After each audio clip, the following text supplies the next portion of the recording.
మీరు కాంగ్రెస్ నుంచి ఇందులోకి వచ్చారు, జనసేనలోకి వచ్చారు. అలాగే కళ్యాణ్ గారు అన్నయ్య ఇప్పుడు చిరంజీవి గారు ప్రజారాజ్యం పెట్టినప్పుడు మరి ఎందుకు అందులోకి వెళ్ళేసారు? ఏమైనా ప్రత్యేకమైన కారణాలు ఏమైనా ఉన్నాయా, లేకపోతే అప్పుడు మీ కాంగ్రెస్ పార్టీతో ఉండే అనుబంధం వల్ల అలాగ ఉండిపోవాల్సి వచ్చిందా? నేను కాంగ్రెస్ పార్టీతో ఉన్న అనుబంధం వల్ల నేను ఉండిపోయానండి. నన్ను అప్పుడు కూడా నాకు చిరంజీవి గారు పార్టీ పెట్టినప్పుడు కూడా లోకల్గా చిరంజీవి గారి దగ్గర నుంచి కాదు కానీ లోకల్గా కొంతమంది నన్ను జాయిన్ అవ్వమని చెప్పడం, అంటే మా మూలాల పూర్వం నుంచి కాంగ్రెస్ తోటి ఉండడం, కాంగ్రెస్ మీద ఒక నమ్మకం ఉండడం. అప్పుడు ఇంకా చిరంజీవి గారి మీద మాకు ఒక నమ్మకం ఏర్పడలా. ఎందుకంటే సడన్గా రాత్రి పెట్టినట్టుగా పార్టీ అప్పట్లో ఏదో 83లో చెల్లింది. కానీ ఏంటో చిరంజీవి గారు అది సినిమా ముఠామేస్త్రి సినిమా ఆ టైంలో రావాలి. ఆయన వాక్యం లేని టైంలో జనరంజనమైన పాలన రాజశేఖర రెడ్డి అందిస్తున్న టైంలో వచ్చాడు ఆయన. ఆయన వచ్చిన టైమింగ్ కూడా తప్పది. అంటే ముఠామేస్త్రి టైంలో చిరంజీవి గారు పార్టీ పెట్టుంటే నిజం గెలిచే అవకాశం ఉండేదా సార్? 100% సార్. వాక్యూమ్ ఉండేదా అప్పుడు? మొత్తం నేను కాంగ్రెస్లో అప్పుడు ఉన్నప్పుడు కాంగ్రెస్లో పెద్ద లీడర్స్ అందరూ ఈ రెడ్డి యొక్క కొంత పరిపాలన మీద చాలా అసంతృప్తితో బీసీ వర్గాలు అలాగే కాపు వర్గాలు ఎన్ని వర్గాలు కూడా ఆ టైంలో చాలామంది చిరంజీవి గారి చుట్టూ తిరిగారు పార్టీ పెట్టమని. అన్ఫార్చునేట్ ఏంటంటే ఆయన వాక్యూమ్ లేని టైంలో పార్టీ పెట్టి ఫెయిల్ అయ్యారు. అలాగే మేము 18లో కూడా వాక్యూమ్ లేదు. యాక్చువల్గా చెప్పాలంటే మేము పార్టీ నిర్మాణాత్మకంగా పూర్తిగా తయారవ్వలేదు. అయినా కూడా చాలా చోట్ల మంచి స్కోర్ తెచ్చుకున్నాం. మా ఉనికి వల్ల కొన్ని 20-30 సంఖ్యల్లో సీట్లు పోయి మా విలువేటో పార్టీలకు అందరికీ తెలిసి వచ్చింది. ఇవాళ మా 100% రిజల్ట్ తోటి కూడా మా ఇవాళ అంటే 2024లో కూటమి కట్టడానికి 2019లో మీరు చేసిన పెర్ఫార్మెన్స్ అనేది ఒక కారణం అని అనుకోవచ్చా అండి? ఒక బలమైన కారణంగా పార్టీలకు పనికొచ్చింది అంటే వేరే పార్టీలు మిమ్మల్ని రికగ్నైజ్ చేసేటట్టు. డెఫినెట్గా సార్.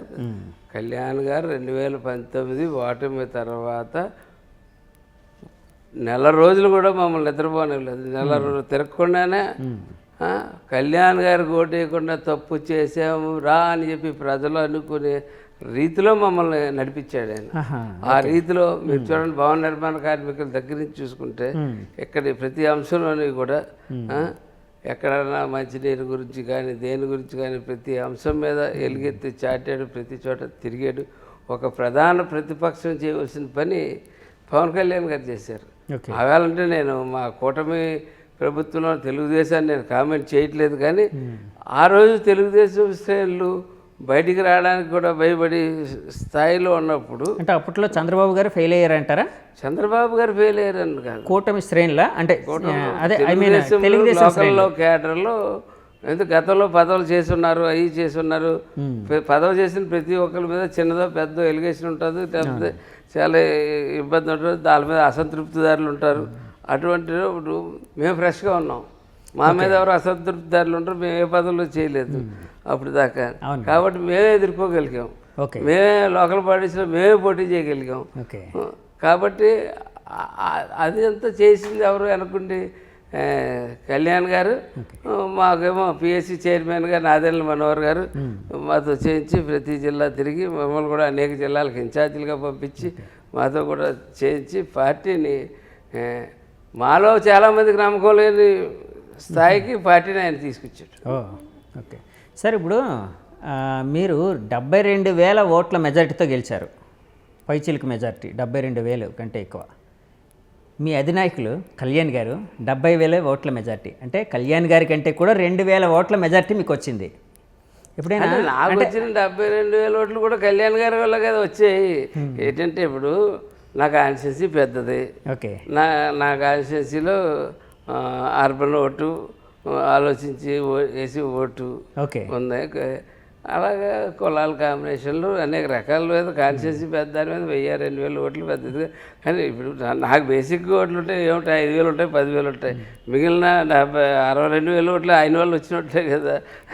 అంటే కాదు సార్, అంటే నేను అనేది ఏంటంటే కళ్యాణ్ గారి కంటే మీ అధినాయకుడి కంటే కూడా మీకు 2,000 ఓట్లు ఎక్కువ మెజారిటీ వచ్చినప్పుడు కొంచెం చిన్న గర్వం కానీ చిన్న పాజిటివ్ ఎనర్జీ కానీ వచ్చిన సందర్భాలు ఏమైనా ఉన్నాయా? అధినాయకుడి కంటే కూడా నేను ఎక్కువ తెచ్చుకున్నానండి.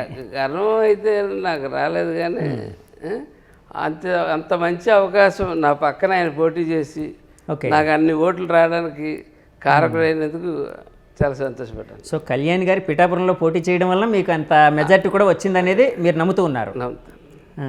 సార్ ఇప్పుడు కళ్యాణ్ గారు అనగానే వెంటనే పిఠాపురం అంటే కళ్యాణ్ గారు అంటే పిఠాపురం అంటే ఇప్పుడు వరల్డ్ వైడ్ బ్రాండ్ అయిపోయింది. సో పిఠాపురం మీ పక్కనే ఉంది కాబట్టి అడుగుతున్నాను సార్, అంటే మీకు సంబంధం లేకపోయినా మీరు పరిశీలిస్తూ ఉంటారు కాబట్టి పిఠాపురం పరిస్థితి ఎలా ఉంది సార్? అంటే ఎలక్షన్ల ముందు ఎలా ఉంది, ఇప్పుడు ఎలా ఉంది, ఈ 8 నెలల్లో అంటే కళ్యాణ్ గారు గెలిచిన 7-8 నెలల్లో ఎలా ఉంది? ఒక విషయం చెప్తాను, దీన్ని 2 అంశాల కింద మార్చుకోవాలి. ఓకే, ఒకటి రాజకీయ అంశం, ఒకటి అభివృద్ధి అంశం. రాజకీయ అంశం కావాల్సింది రాజకీయ నాయకులకి, అభివృద్ధి అంశం కావాల్సింది ప్రజలకి. ఈ 2 అంశాల్లో ఈవేళ తెలుగుదేశం శ్రేణులు ఉంటారు, వాళ్ళు కొంచెం మనకి ఎంతన్నా సవత పెట్టలను అన్న అంత పదం వాడక్కర్లేదు, కానీ మనకి కొంచెం దూరంగానే ఉంటారు కదా. దూరం అంటే ఇన్సెన్స్ కార్యక్రమాలు కలిసి చేస్తాం, ఏం చేసినా ఆ పార్టీ ఈ పార్టీయే. అంటే కాదు సార్, అంటే భౌతికంగా శరీరాలు కలిసిన అంటే పార్టీల పరంగా శరీరాలు కలిసినా మనసులు కలవలేదంటారా? మనసులు కలవలేదని కాదు నేను చెప్పేది, ఆ పార్టీ ఈ పార్టీయే. ఓకే, మనసులు ఎలా కలుస్తాయి? మనసులు కలవంటే టైం పడుతుంది సార్. ఓకే, జస్ట్ ఎలక్షన్ ముందు కలిశారు, ఏమో ఒక 5 ఏళ్ళు 10 ఏళ్ళు ఇప్పుడు తమిళనాడులో కర్ణాటకలో సుదీర్ఘమైన అటువంటి పొత్తులు నడుస్తూ ఉంటాయి, అప్పుడు ఆటోమేటిక్గా కలిసిపోతాయి. ఇక్కడ అలా కలిసిపోతాయి. ఇక్కడ కళ్యాణ్ గారు పెట్టుకున్నది ప్రధానమైన అంశం, పిఠాపురాన్ని ఒక ఇన్స్టిట్యూషన్స్ కానీ ఒక ఇండస్ట్రీస్ కానీ ఒక ప్రపంచ గుర్తింపు చెప్పి స్థాయిలోకి తీసుకెళ్లాలనే ఒక ఆలోచనతో చేస్తూ ఉన్నారు.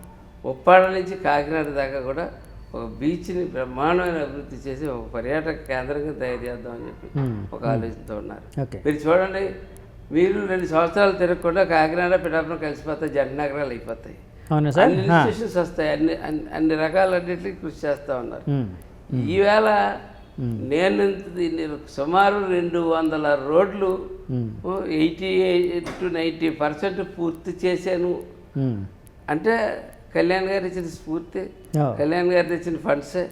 నేను ఒకటే కాదు, జనసేన ఉన్న చోటే కాదు, ఎలా చేసి పల్లెటూరులో ఎక్కడ పత్తిపేట అవచ్చు, పెద్దాపురం అవచ్చు, జగంపేట అవచ్చు, ఎక్కడన్నా పెద్ద ఎత్తున నిధులు తీసుకొచ్చి ఆయన ఈవేళ రోడ్డు లేని పండక్కి చంద్రబాబు గారు అన్నారు చూసారా, పండక్కి వచ్చిన వాళ్ళు ఎవరన్నా కంప్లైంట్ చేస్తే ఎమ్మెల్యేలు బాధ్యతలు చేస్తారని. ఆ ఒక్క పదానికి మేము ఆర్ఎండ్బి వాళ్ళని పంచాయతీరాజ్ వాళ్ళని అందరినీ కూర్చోబెట్టి ప్రతి చోట ప్యాచ్ వర్క్లు చేసాం. అది మంచి కాంబినేషన్ కుదిరింది వాళ్ళిద్దరికి.